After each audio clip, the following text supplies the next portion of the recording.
people want to know how to stop the laziness, and they want to know how to stop the procrastination. They have some idea in their head, some kind of a vision of what they want to do. But they don't know where to start. They don't know where to start it, They don't know where to start.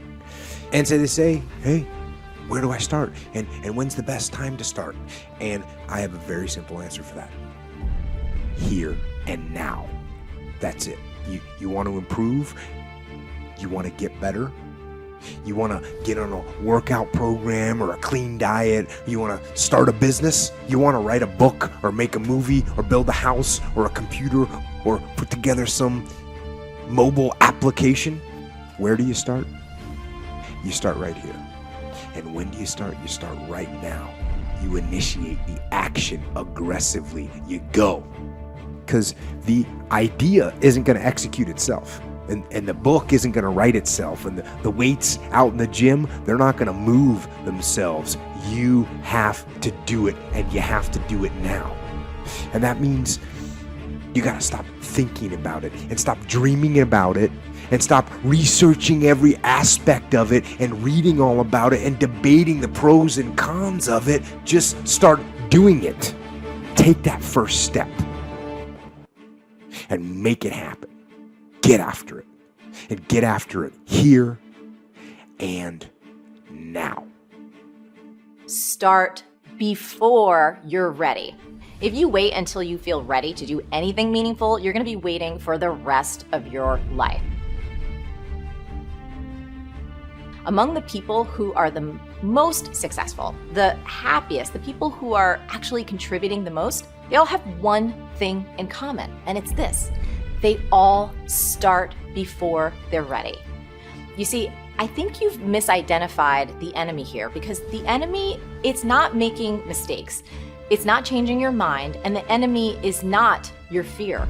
The only enemy that you need to defeat, my friend, is not getting started. This is what most of us just fail to realize. Action is the antidote to fear. Action creates progress and momentum. And action, consistent action, is all you ever need to make anything happen in your life. You're never, ever, ever, ever going to feel like doing the things you need to do in order to have what you want. You're always going to need to push yourself. You're always going to need to parent yourself.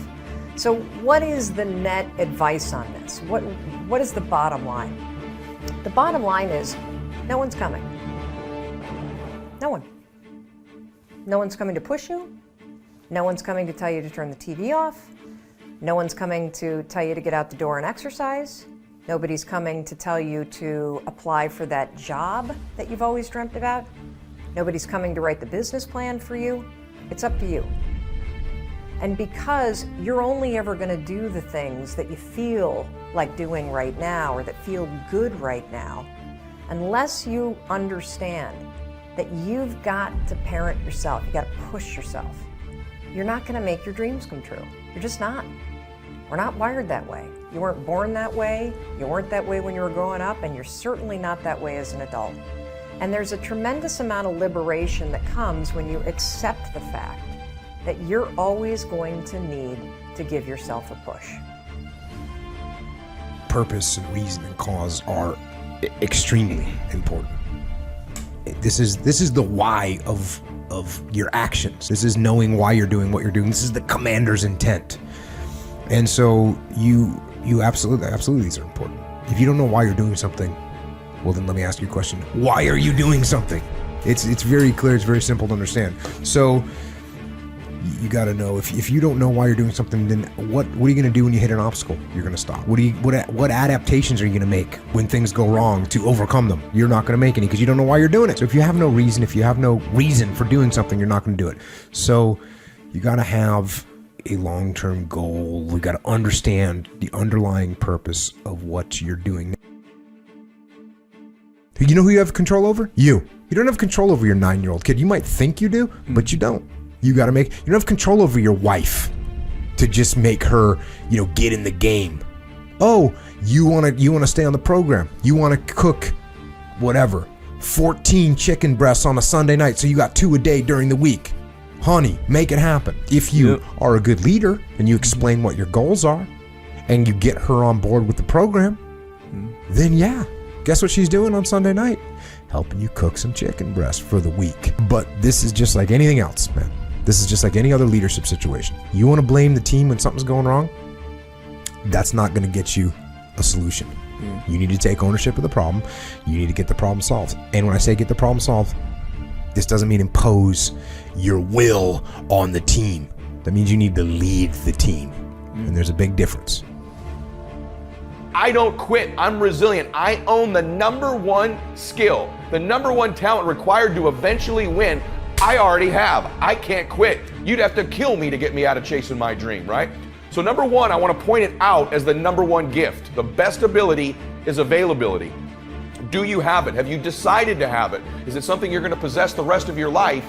And those of you that do have it already, I need you to take an inventory, be aware of it, and be intentional with crediting yourself as you're listening to this or watching it today into the bank of your self-confidence, into the bank, into the deposits you make in your identity, because it has everything to do with winning. Every guest you've seen on my show, all the people that I've coached, all have different talents, skills, and abilities. What's the one they all have?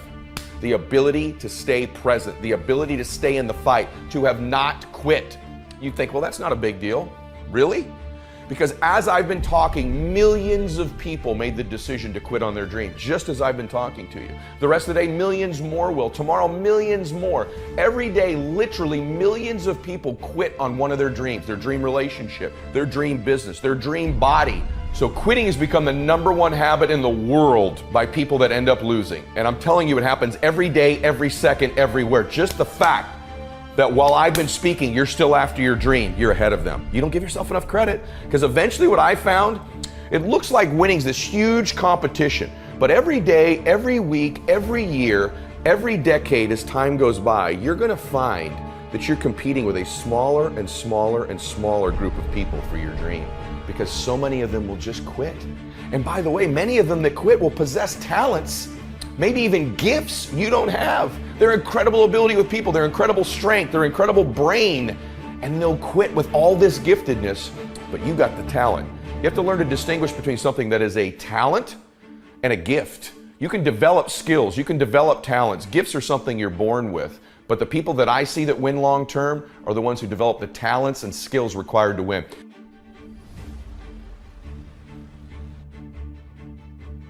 You know what I had? I had the ability to keep hitting the piñata in my life, to stick around long enough. And by the way, when you eventually win, it's not just you that gets all the candy, that gets all the victory, that gets all the money. Lots of people around you, many of which who you were hurting originally with that bat, many of them who were trying to talk you out of it, they get to celebrate in the candy too.